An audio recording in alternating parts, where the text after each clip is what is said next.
We're not ex-felons, we're not ex-offenders, we're not inmates. We're formerly incarcerated people, and people is the operative word.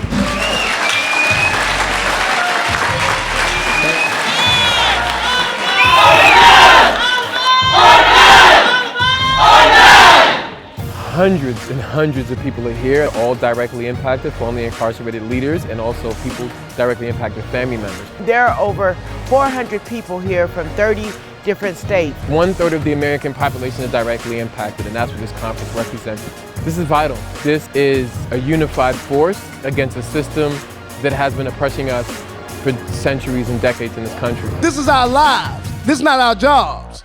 If you've ever looked at any successful movement in this country, or anywhere else for that matter, it is the people who are most oppressed by a system that rise up into leadership, that define that oppression, and that set the path out of that oppression. This system not only wants us, it wants our kids and our kids' kids. It ain't no short-term shit, just some long-term shit. I didn't understand the systemic conditions, that violent oppression and systemic violence as a result of going through foster care systems and juvenile justice systems and finally the penitentiary, that my destiny had been mapped out before I came out the womb.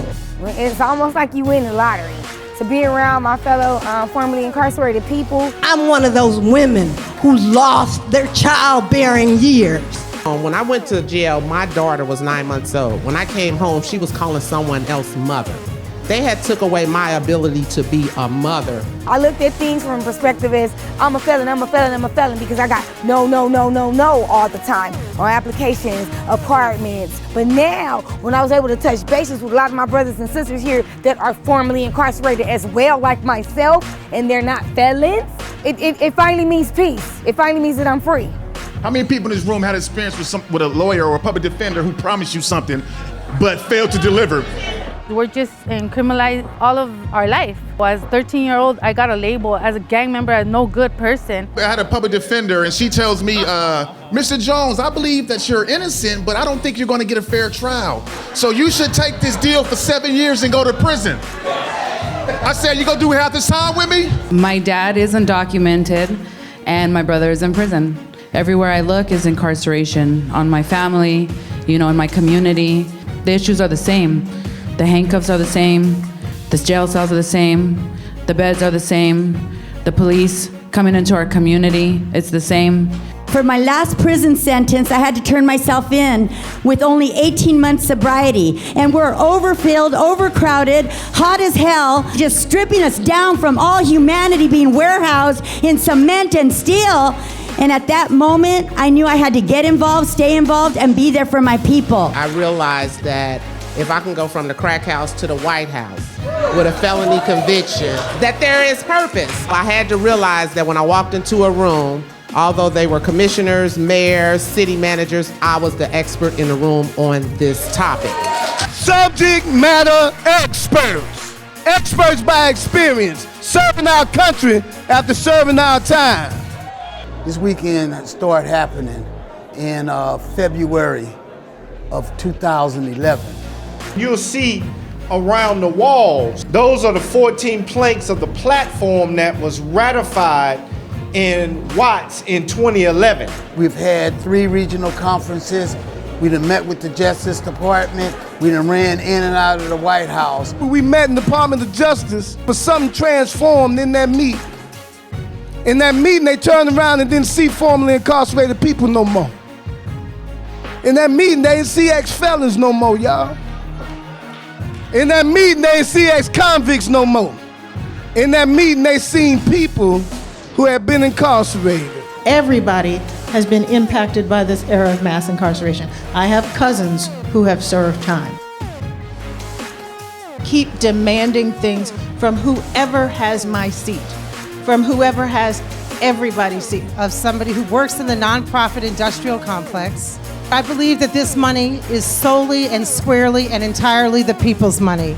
And when we sit in these rooms and we talk about that, we seem to forget that, and that somehow, because somebody has a title at the foundation, that they have more privilege, more right, more knowledge to say what's supposed to happen with that money than the very people who are impacted by it.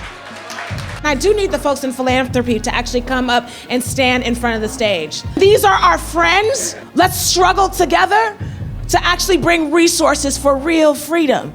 In the event that we get pulled over and we get killed by the police, right? We need to talk about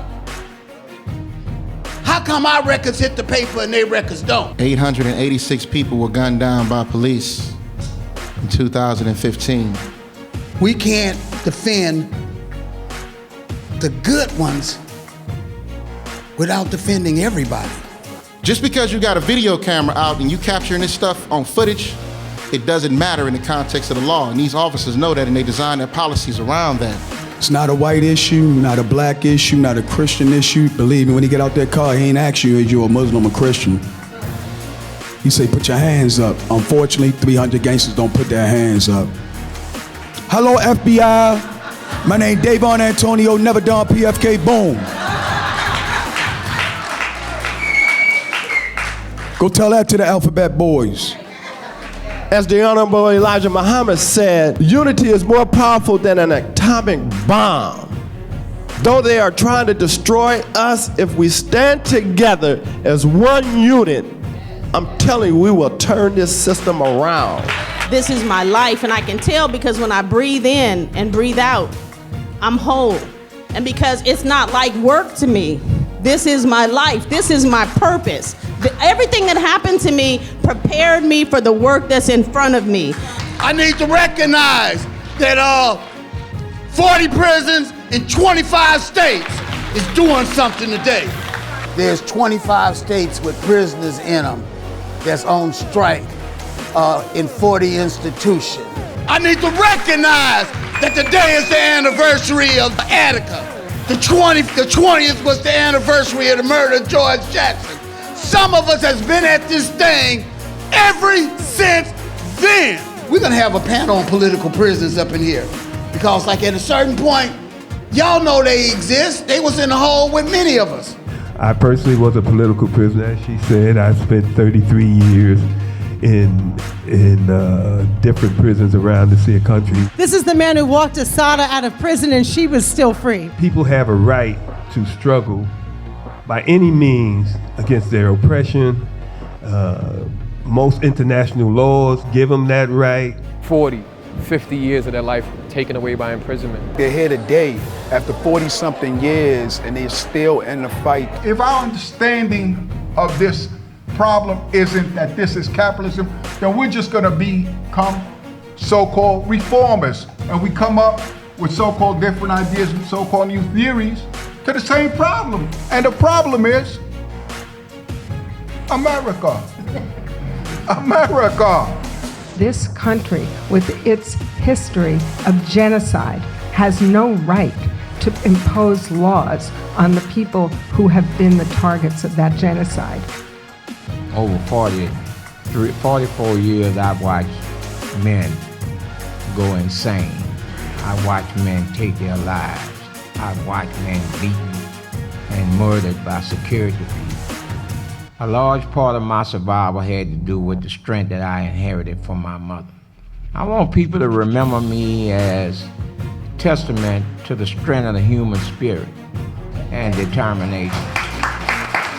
And it would also be nice if I could be remembered for being a part of the movement that ended solitary confinement.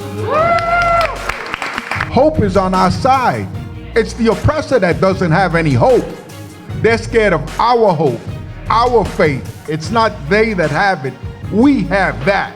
What is amazing, what is inspiring, is seeing the energy here that's just the seed of a beginning of a movement that will turn this nation on its head no matter who wins the election. Y'all will determine what our struggle will look like for the next decade. We understand the oppressor, we understand the oppression, and we understand the stigma. And it's not until we become employers, not until we start developing our own housing, because the master will never give you the tools to dismantle his house. I believe that at some point something is going to kick in, and we're going to have a major shift, and a major movement is really, really going to happen. I'm the child of people who survived the Middle Passage. If we survive that, then we can survive this and we can keep going on, and we can get free.